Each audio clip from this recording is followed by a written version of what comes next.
wonder when you hear the beginning of this etude by Chopin if he's already ahead of himself, where Scriabin would find him.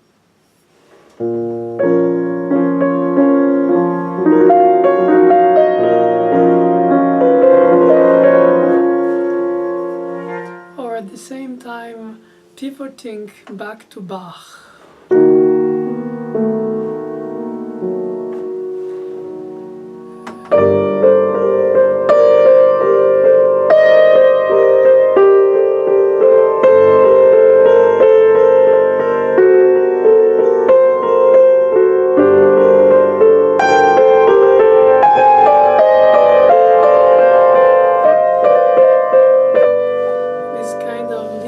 Accompaniment pattern, like in the etude, chromatic and minor in both, and the long phrase of the melodic line, which could be a chorale or an aria.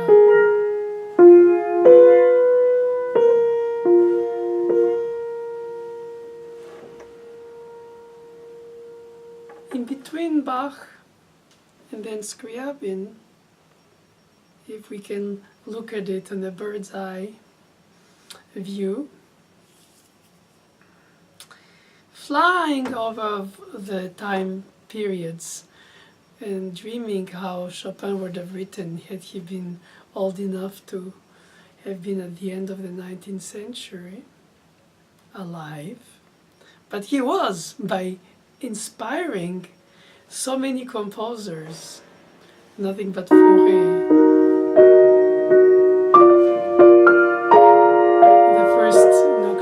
In E flat minor, same key as the etude in question by Chopin, but also in the inharmonic modulations that Chopin uses here despite the chromaticism, or because of the chromaticisms.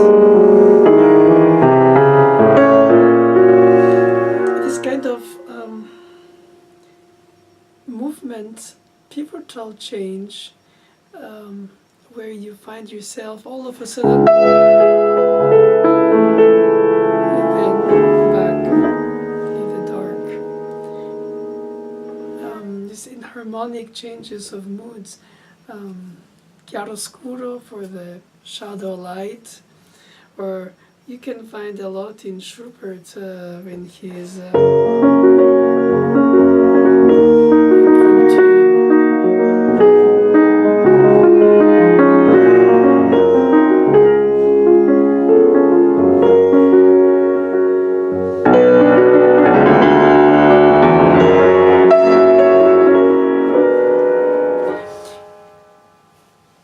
Chopin is a catalyst.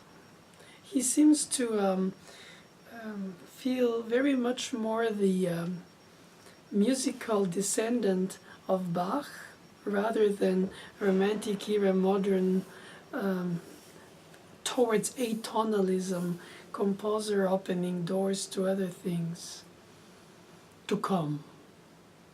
Liszt did a bit more with Nuage Gris and others, as we know, but even so, the Scriabin sonatas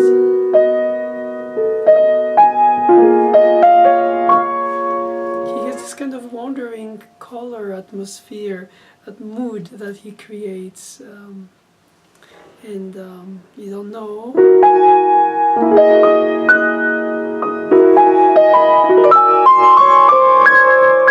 Chromaticism prevails everywhere. He is also, but in Chopin, the chromaticism is related to a minor mode. Well, chromatic scale by essence should be neutral because it's only semitones, but in minor, I don't picture this etude possible in major, even if just for the purpose of demonstration.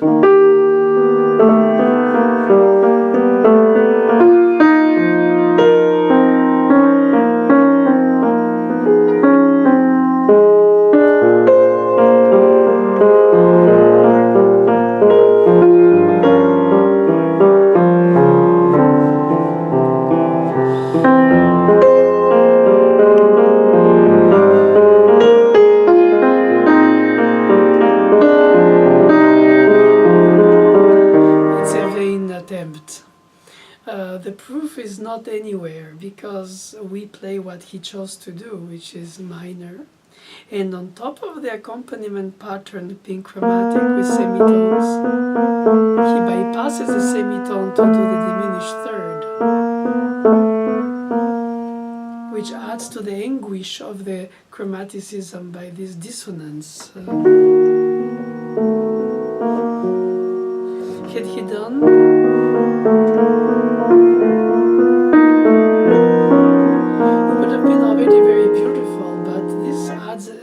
of subtlety, of innuendo, of emotional anguish, well, perhaps anguish. So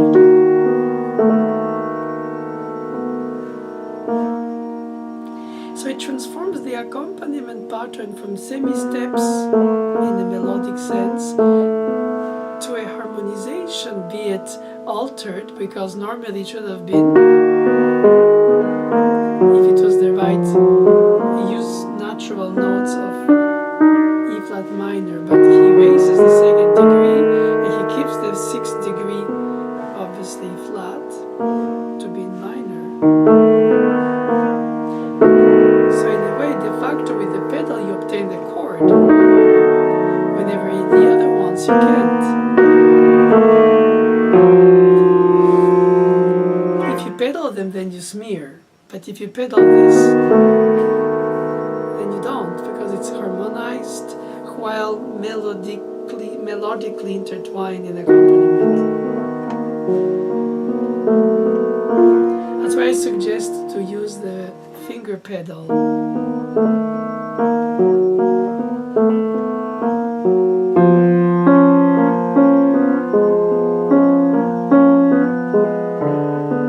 This way the thirds, diminished or minor, or can be finger held or minor third, but the other semitones don't have to smear or resonate dissonantly loud. You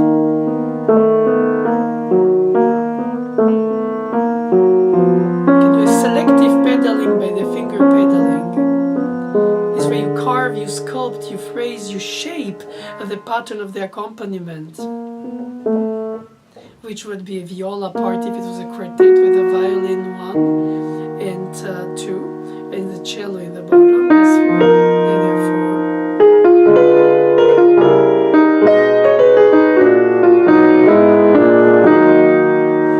So literally written as a close-knit four-part string quartet,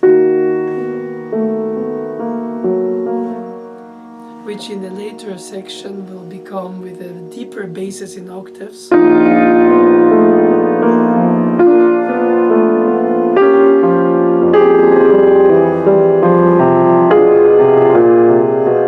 And just like Bach, he tries to do what he loves, which is sequences.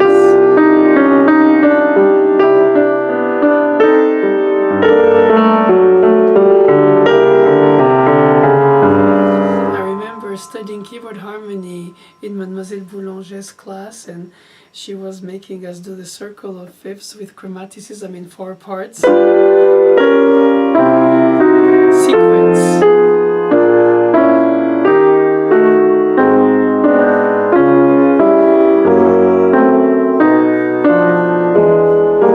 The same circle of fifths dropping melodic bass in the Baroque would have been in 3 parts with a 6/4 and then suspension, and then the coming 4 of the 2 of the next.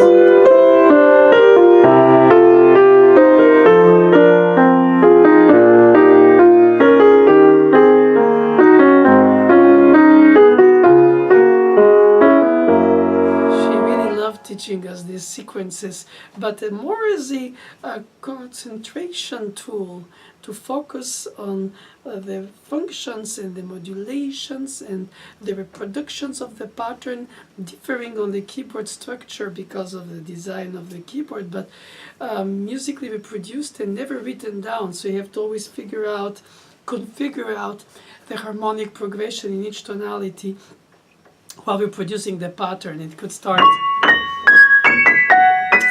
major, E major, A major, D major, G major. And in the chromatic drops of chromatic passing tones, the same would become more close to the Romanticism. D flat, G flat, C flat, B.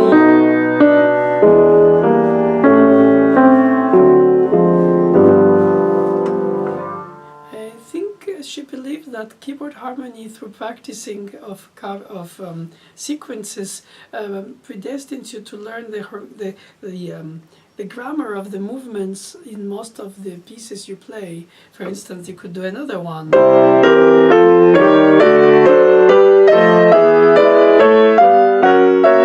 And of course, most of us could reproduce it by ear.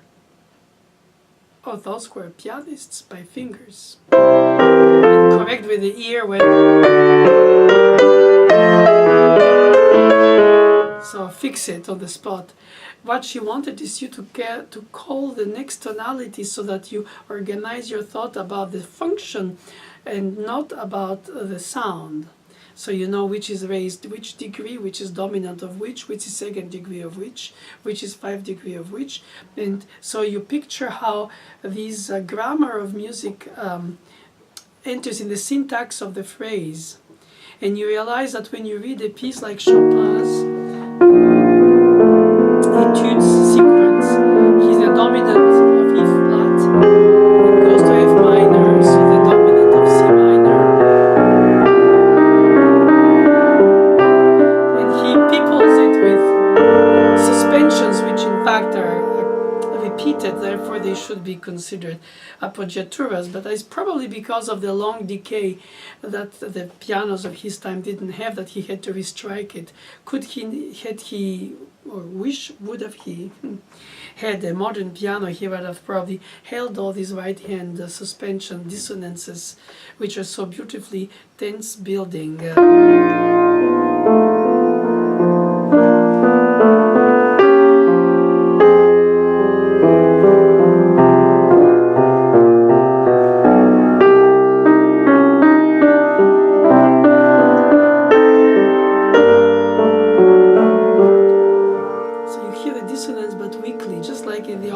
Of the St. John Passion. Of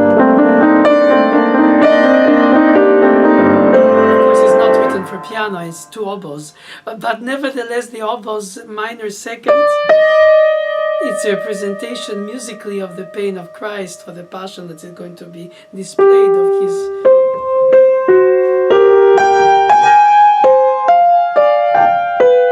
And the 2 oboes keep intertwining while the string players play the accompaniment in the step motion, just like Chopin does.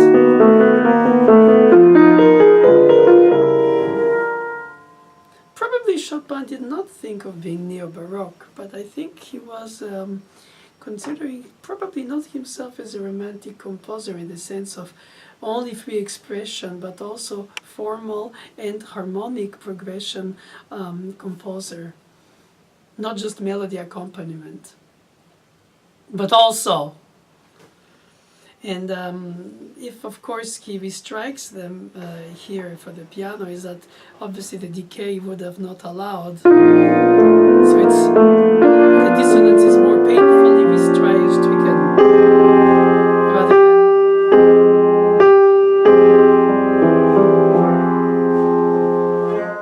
5, 4, 5 over the 4, 5.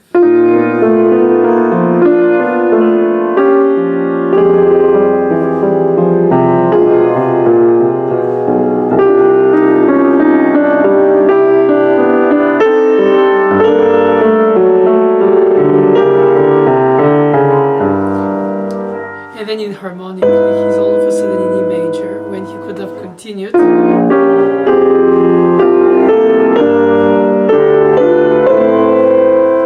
But he decided to not reproduce it beyond 2 times.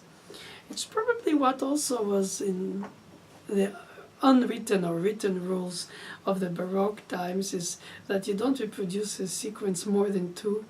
Sometimes Bach does more than 2. but most of the times must be not.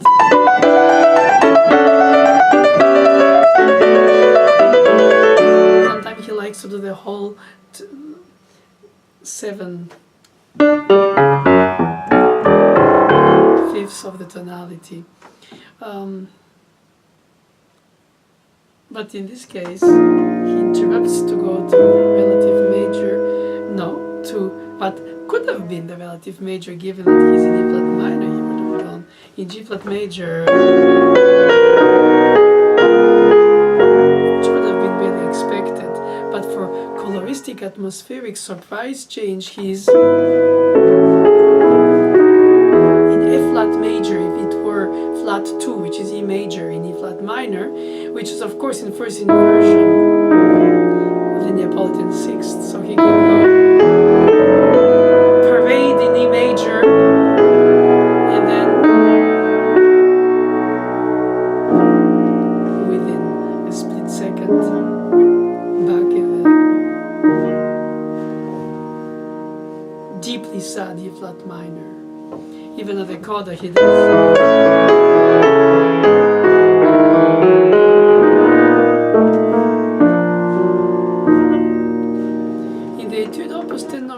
He uses also chromaticisms, of course more for velocity than for atmospheric accompaniment, like in this one.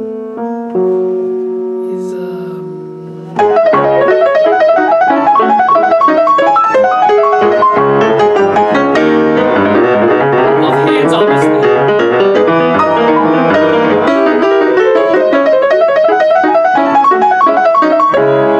And he's into the semi-steps chromatic, which have the hand really tightly wrapped around the fingers, and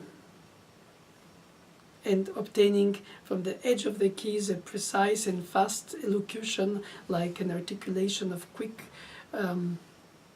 spoken.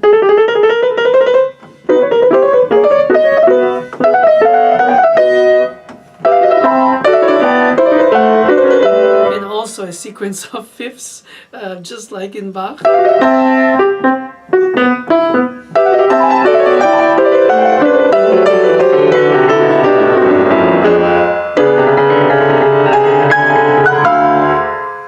And this chromaticism is virtuosity in the sense of velocity.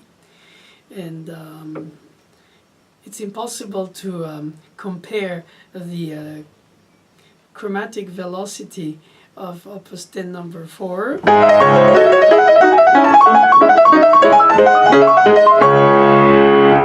with the chromatic daydream of the accompaniment pattern of 10/6. But that proves that Chopin was educating through the etudes pianists to control their touch in any circumstance, fast and loud, or whispered fast and loud, or whispered slow and sung.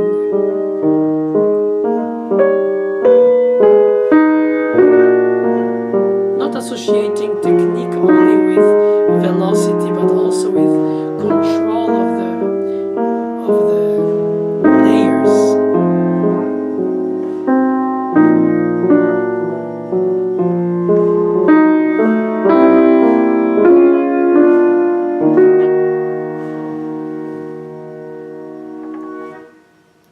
And it's true that in the G sharp minor section of the Opus 10/4, when the left hand plays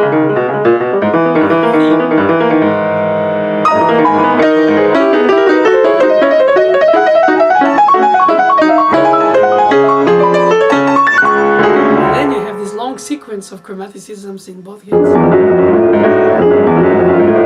mostly in the left. And he adopts something that Bach does, which is the group of 4/16 notes, but not on the downbeat, but in the middle in this case.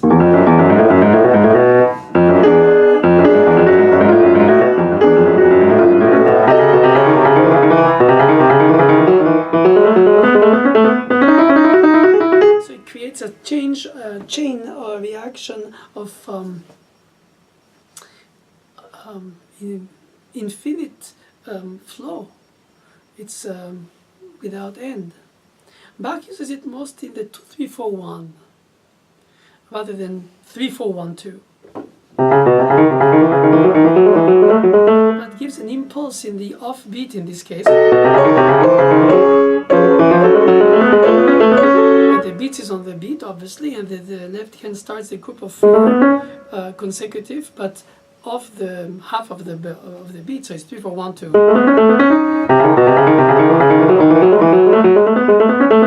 I think he was very observant of Bach's details, how Bach writes. When Bach writes 2-3-4-1,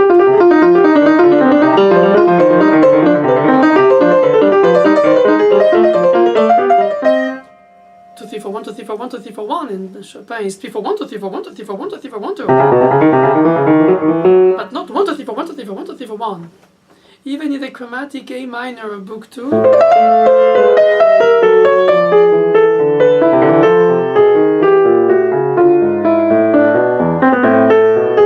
uses a 2-3-4-1.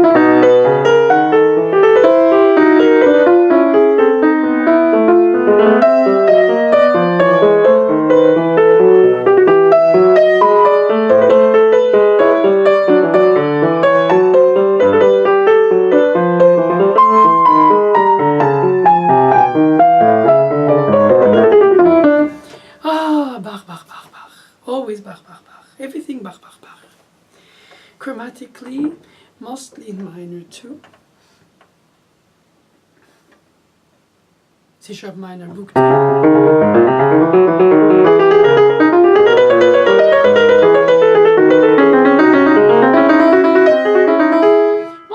If you write in minor with semitones, even if you don't write fully chromatic, you're very much into semitoning in a way. It's chromatic, but not fully, obviously, like in the A minor of the Book 2. But Chopin uses the chromatic atmosphere of minor feel is an anguish expression. I think he uses harmony as a language for expressing a mood, rather Bach is more Baroque, obviously time period composer. Not that any of them thought they were romantic or Baroque themselves, but that's besides the point. He wrote more organically chromatic and less romantically involved in the minor major as a mood atmosphere in Bach. Like E minor Book 2, Book 1, the subject.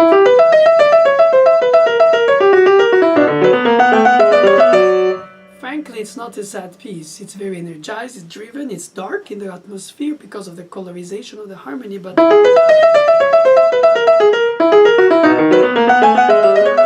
it would have functioned also, well, not as well, obviously. But the chromaticism in Chopin is this anguish, and when he does this modulation in harmonically after the sequence in harmonically E major, in fact it's F flat major, if he stays in the flat keys of his notation of E flat minor.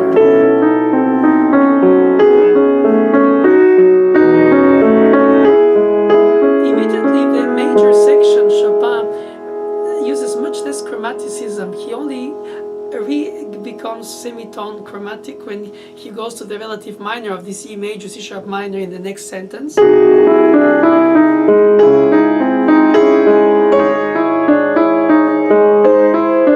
using the same diminished third anguished interval like in the opening. Because it's in C sharp minor, not in major.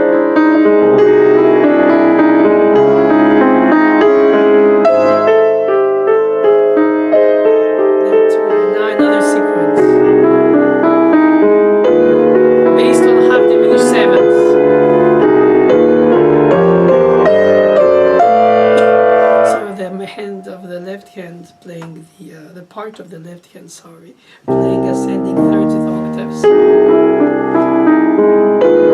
and reaching always a dissonant or diminished seventh chord or half diminished. As in the Poggiatura to reach resolution in the bass.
despair. Hope, E major, despair, E flat minor is dominant.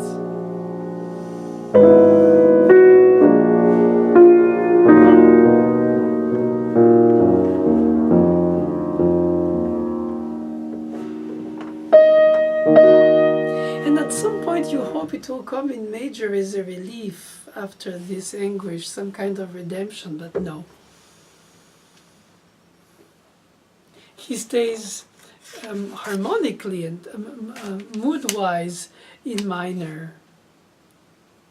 The only major is that false hope, false joy, that is the inharmonically treated flat second degree. So you have this E major constantly as a distant mirror of the hope that becomes a regret that will never happen, that he has at the very end, oscillating between the dominant of E flat with the Neapolitan 6 flat, flat 2, first inversion, dominant 5, 2, or 2 rather 5, flat 2, 5, and then inharmonically flat 2 in its own juice of E major, and the staggering return in E flat minor by the minor 9th appoggiatura.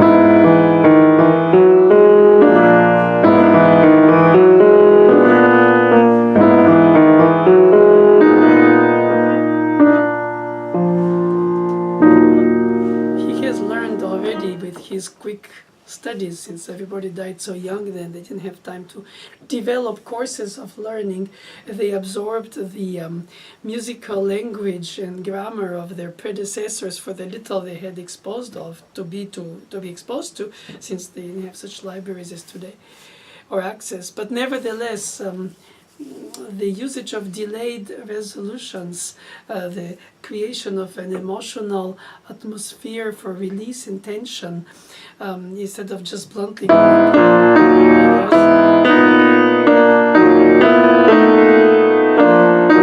you can add more and more different effects to delay, ornament, decorate chromatically or alter degree-wise. What by itself would have been more banal, which is already less banal than the regular second degree diminished triad, but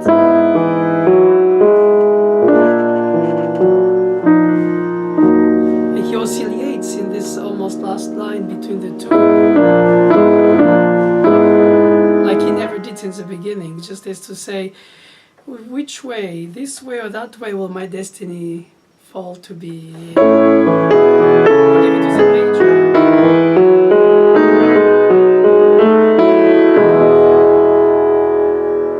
Instead of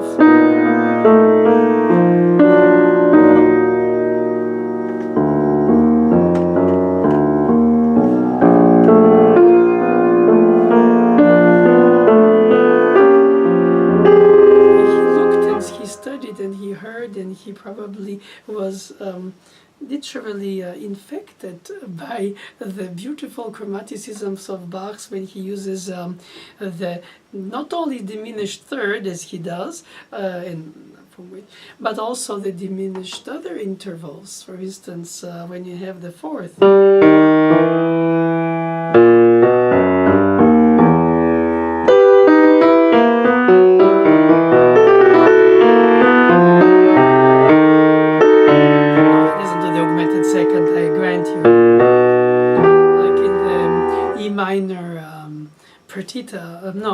Toccata by Bach, when he has this kind of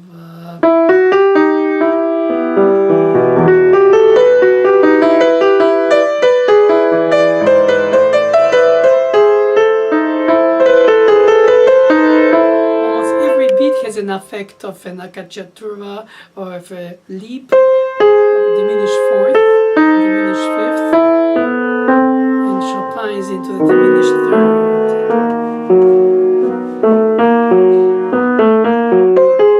For Bach, for Chopin.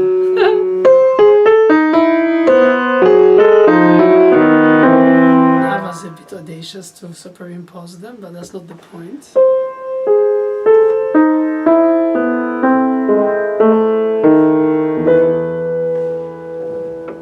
so many chorales of Bach that he uses this also.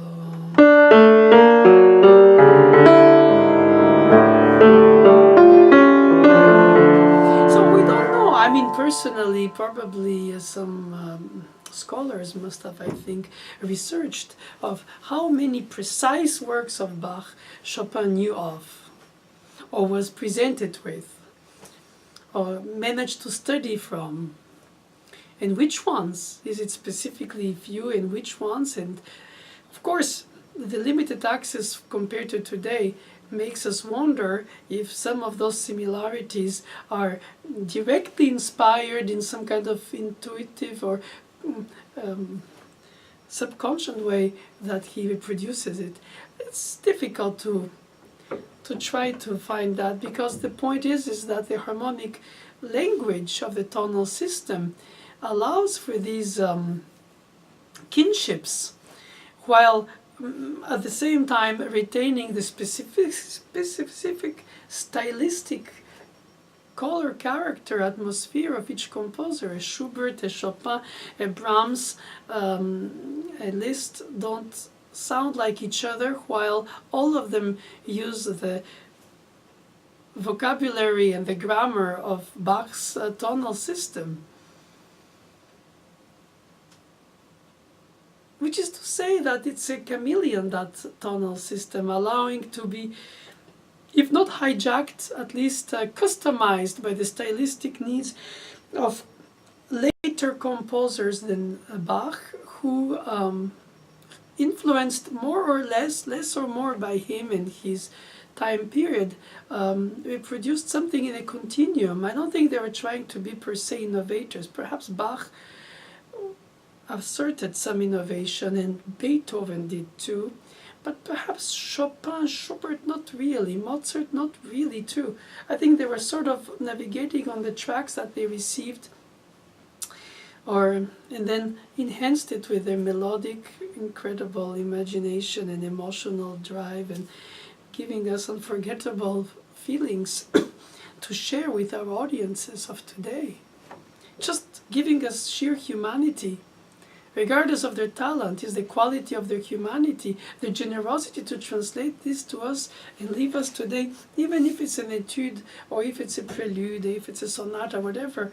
The purpose of the piece, it is embedded in a harmonic language that talks to our psyche directly. They call that international language of music, sometimes a bit adulterated, because it takes time to get into the intimacy of the idiom of the chromatics in this case, or other effects that really customize the music language of a given composer.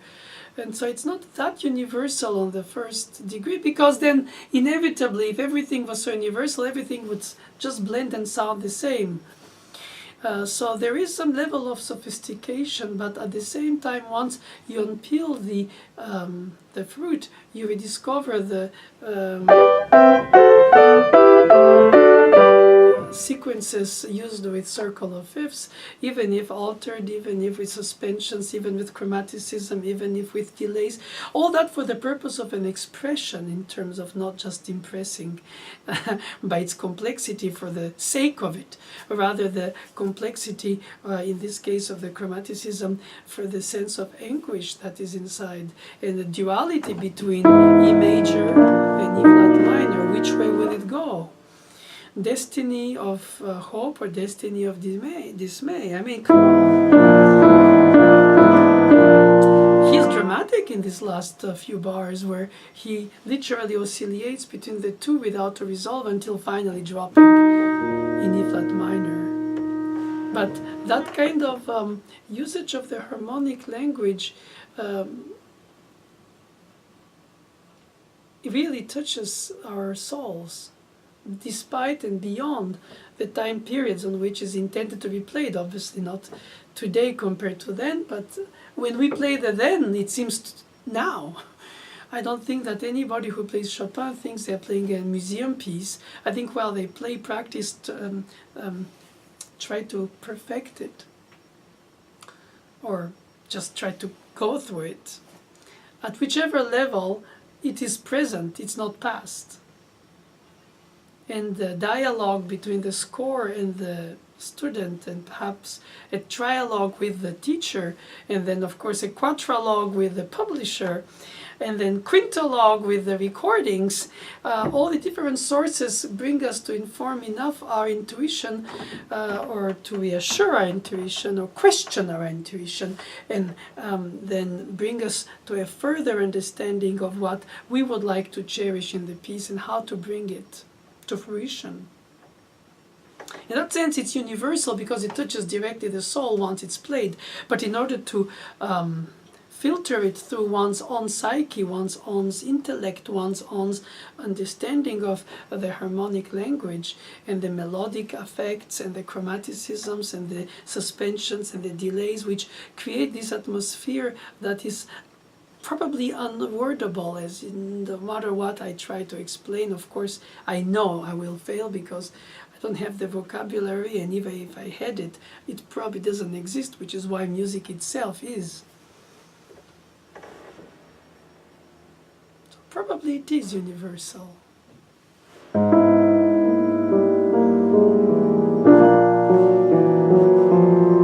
I think the chromatic tool is probably also universal. This semitonic, these induced dissonances and these liberated tensions bring us to such depths of our own questioning.